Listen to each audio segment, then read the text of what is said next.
Well, good Thursday evening to you. My name is John, and you are watching to the maiden voyage of the Pastor's Corners podcast. Okay.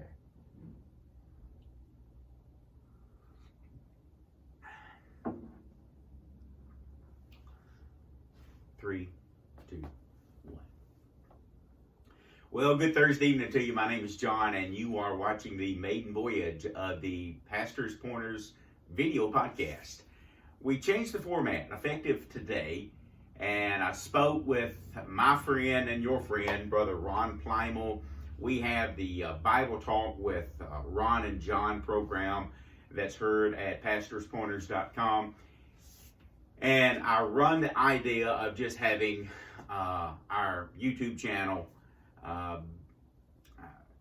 influenced or emphasized a little bit more. And he thought it was gonna work. And so we'll have the new Bible Talk with Ron and John program soon right here on our channel. But I want to thank you for joining me today. We're not in the old gospel cabin today. I've just got to tell you, I'm right here in the study of Glendale Baptist Church. The old gospel cabin's being renovated because when it was an audio program, it didn't really matter what the cabin looked like. You know, some of the boards may be buckled, water dripping from the old tin roof. You didn't see any of that. But when it's going to be videoed and it's going to be a video podcast, certainly we want to make sure that the old gospel cabin looks as well as it can. And so hopefully by next week we'll have those renovations complete, the old gospel cabin. But right now I'm just enjoying a cup of coffee right here in my brand new Mississippi Baptist coffee mug. Excuse me for a minute. Oh yeah. Now, it's a brand new cup. It was given to the messengers at the 186th annual meeting of the Mississippi Baptist Convention, of which my wife Michelle and I attended this week, along with Brother Ron, Miss DJ Plymel. And boy, I'm telling you, this was the first year that I have really felt like going to the Mississippi Baptist Convention. I always watch it online and always am greatly encouraged by it. But it's been a number of years since I have actually gone. But I felt compelled to go to the Pastors Conference Monday. It was a great Pastors Conference. The president, Rob Armstrong, and the vice president, I went blank on his name, but that's not because he's not Jason Webb. He's the vice president and will serve as president next year. And so the vice president for next year will be Dr.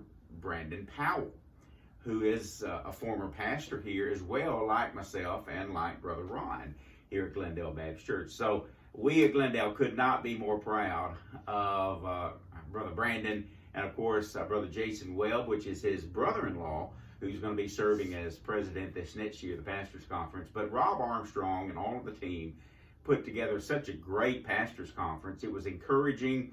The worship and the music was wonderful. The preaching was spot on. They had wonderful times of fellowship. They had a golf scramble, and then they had like you're supposed to bring your weapon to the shooting range after the conference was over.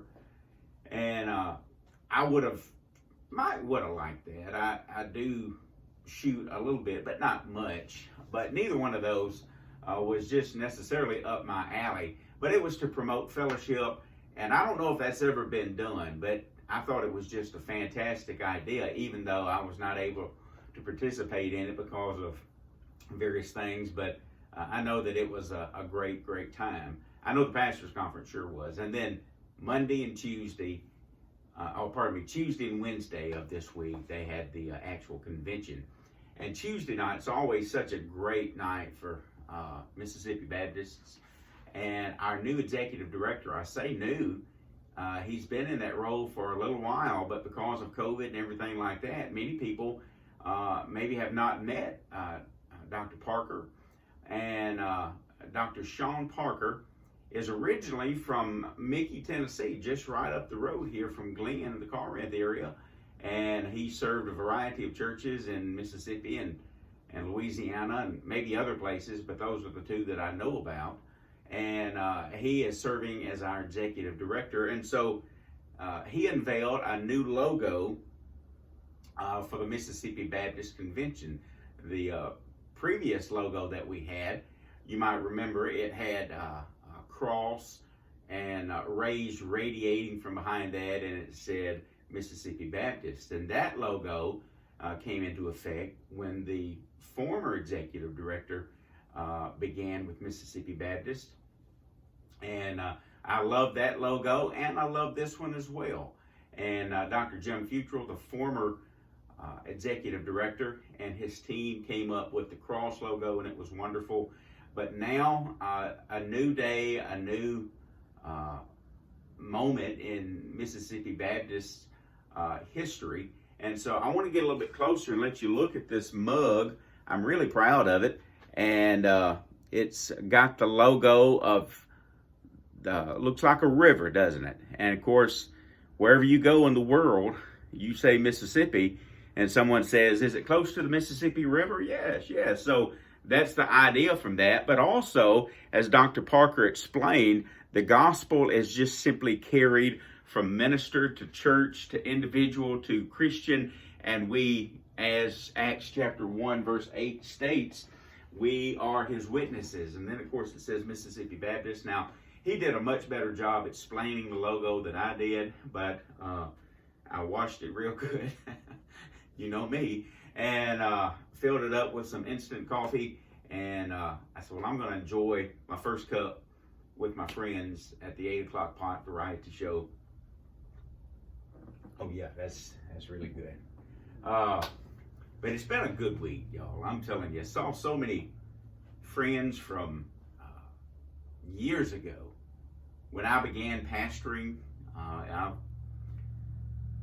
I'd have to do the math. It's been 23 years or so since I was called to preach. Began pastoring Shiloh Baptist Church, and a lot of the guys that I met, I went to Bible college with we would meet at Madison, Mississippi, at the campus of Broadmoor Baptist Church. They had just relocated to that church at that time, not long before that.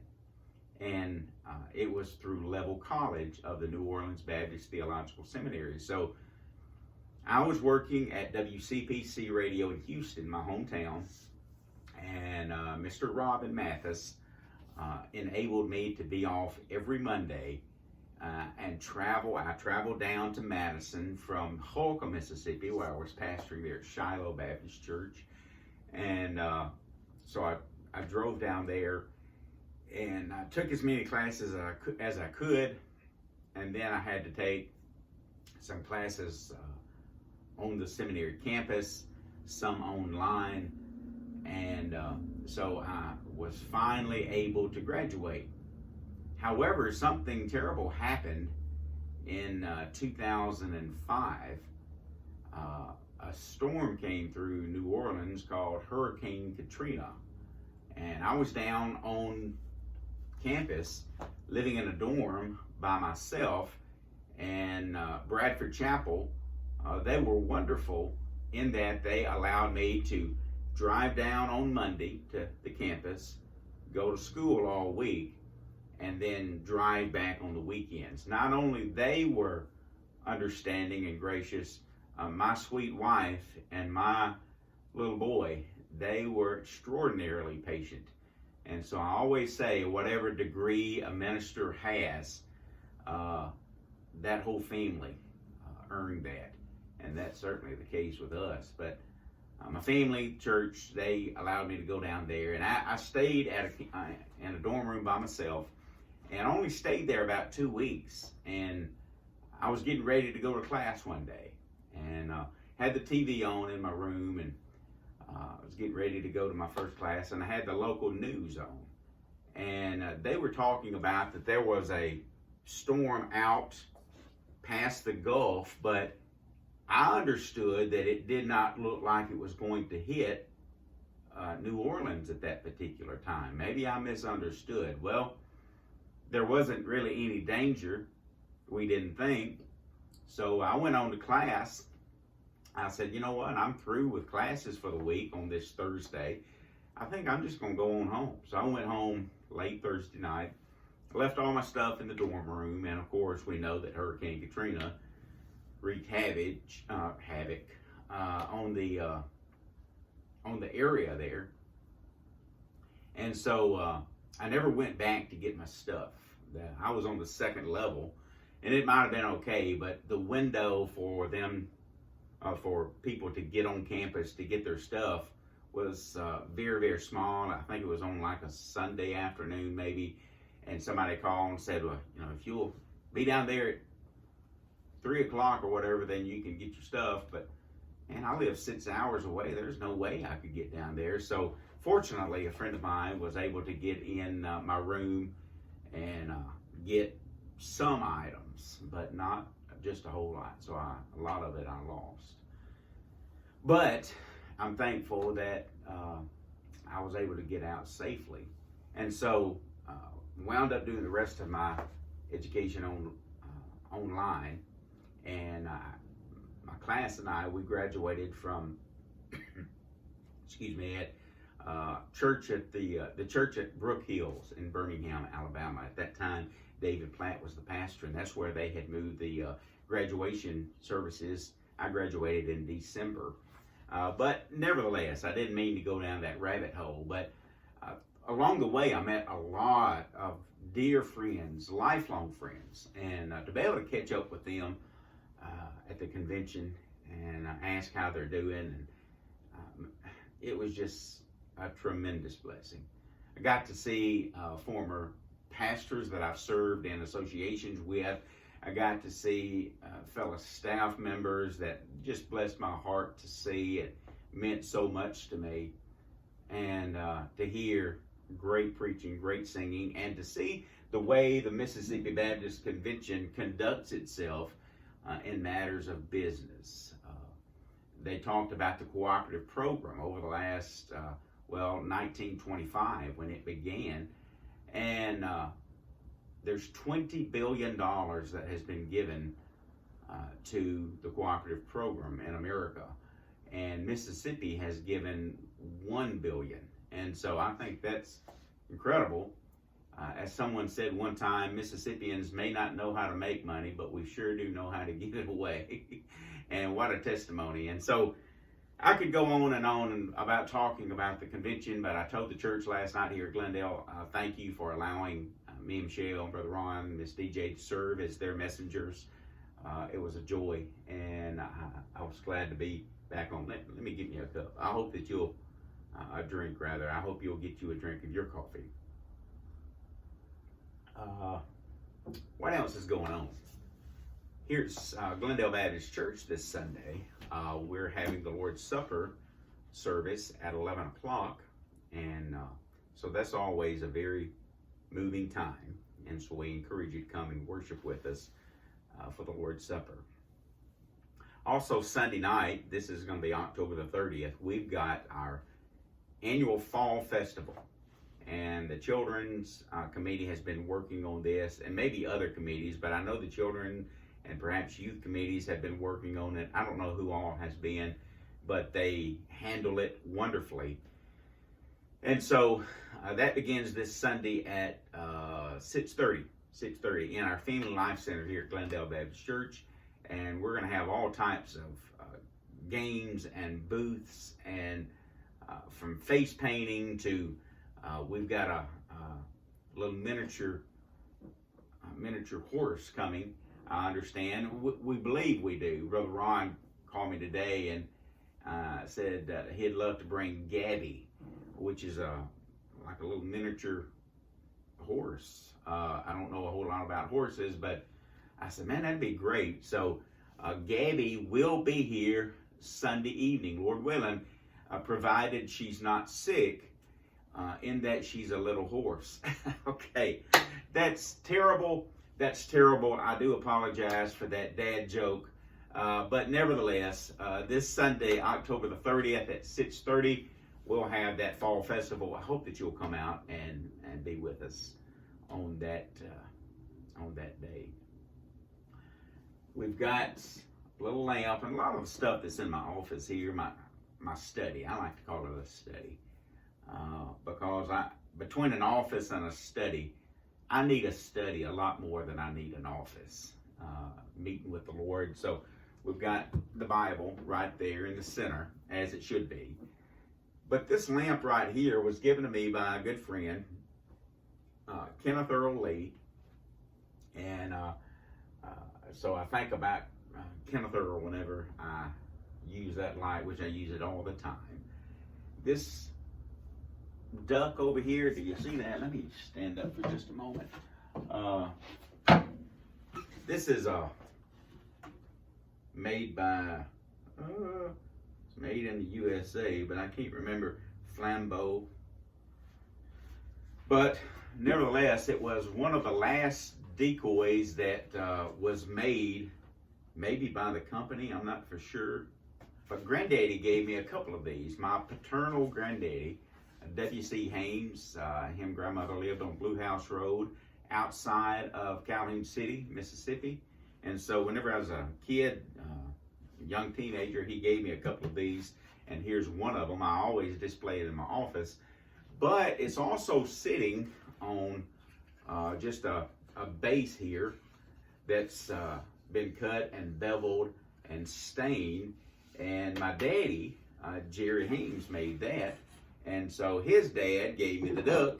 And so I really like displaying that in the study here. And so I've just got a whole bunch of stuff in here that one of these days I'm going to get real sentimental and pull some of this stuff out and show you this. But we've got a little heat on, and it's a little cool out there. It was this morning, to me at least, and I feel like it probably will be tonight too. So fall is definitely here. It won't be long. Thanksgiving will be here, and Christmas will be here, and then we'll be starting all over again in January.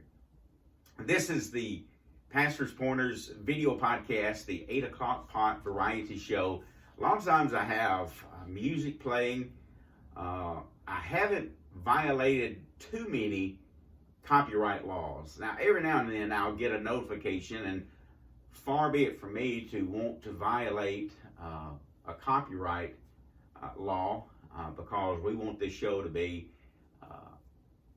filled with integrity and character, and we certainly would not want to take advantage of anyone's creative work. But we're not going to have any music this particular time. I really am asking you to join me on the Pastor's Pointers video podcast. I'm probably just going to say Pastor's Pointers podcast because I've done learned to say that, and trying to say video, it's just a hot mess. And so, but please do me a favor here on this YouTube channel. Please subscribe to the channel. It would be such an encouragement if you would do that. Hit the like button, leave me a comment, let me know what you think about the program, how can I improve it. I've got faith that we've got some good viewers here that's going to be encouraging and not use bad words and things like that. But I do hope that you'll give me some input, some feedback about this program. Is there anything else that we want to talk about? We will have the Bible Talk with Ron and John program beginning soon. I said something to Brother Ron about the new format, going from audio to video, and that can be good and that can be bad. I'd much rather be behind the camera, I've told you before, but he said he was okay with it, and I'm okay with it as good as that goes. And so we'll probably sit together. He'll probably be sitting over there, and we'll talk about biblical issues. We're looking forward to filling up the channel with just wholesome, encouraging conversation and answers to biblical questions that people have. I'm not a professional podcaster, in case you didn't know. I'm sure you did. But I just like talking with friends. In fact, I talked with someone today. I've never even met him. And we wound up talking on the telephone. And I said, I would love to meet you somewhere and let's record a program and get to know about your ministry and all. He said that sounds great to him. So, life is all about people that you meet and conversations that you have. More than anything else, life is about knowing Jesus Christ. We went to take a little vacation last week, Michelle and I. First trip we took together, I don't know how long. And we had just the best time. And we saw some shows and enjoyed that. Went out to eat supper every night. Just enjoyed being out. And so my favorite show that I watched every day during the vacation was Napping at the Condo. So I'm going to always take a nap in the afternoon. It may only be for 15 minutes. Now, I didn't for the convention, and so I'm sitting there. So I have empathy. I promise you I do. If you're sitting in church on the pew and the preacher is preaching and you just kind of got to get your power now. I don't condone it, but at least I understand it. And so we had a good time on our vacation. Went to one of the shows, and the guy was talking about a secret for happiness. And it was a really inspirational thing. But I remember thinking, man, what an opportunity. What an opportunity to have a theater full of people and talk. And the idea of talking about something other than Jesus Christ behooves me. Man, it could have made such an impact for the kingdom of God. Maybe he did anyway, because there were some Christian themes throughout the program. But can I tell you something, just as a friend to a friend, there's more to life than just simply being happy. Okay, now we want to be happy. And I want to tell you that Jesus Christ can make you complete. I wish the title of the little idea, the thought would have been the recipe of knowing Christ as your Savior. God sent his son, Jesus, to die on a cross. He had lived a sinless life, never committed the first sin, never had the first bad thought, never did anything that was against God's law. And he died on a cross to bear the sin burdens for everyone in the world. And 3 days later, Jesus Christ was raised from the dead, and he is alive forevermore. Now, some religions may follow this person or that person, but can I tell you, all of those people lived and then died. I'm telling you about the Lord Jesus Christ, who died and now lives. There is no other way to go to heaven except by Jesus Christ. If you ever have any questions, I encourage you to go to needhim.org. Needhim.org. Better yet, would you read the Gospel of John? You can find it online. You can download the Bible app at your app store. Just type in Bible and download the Bible app. Read the Gospel of John and find out what Christ has done for you. I want you to know how much I appreciate you joining me today. I don't know how long we've been going, 20-something minutes, I guess. I hope I haven't held you up too much. But until next time, my name is John. You've been watching the Pastor's Pointers podcast, the 8 o'clock pot variety show. I hope to see you again soon. Take care.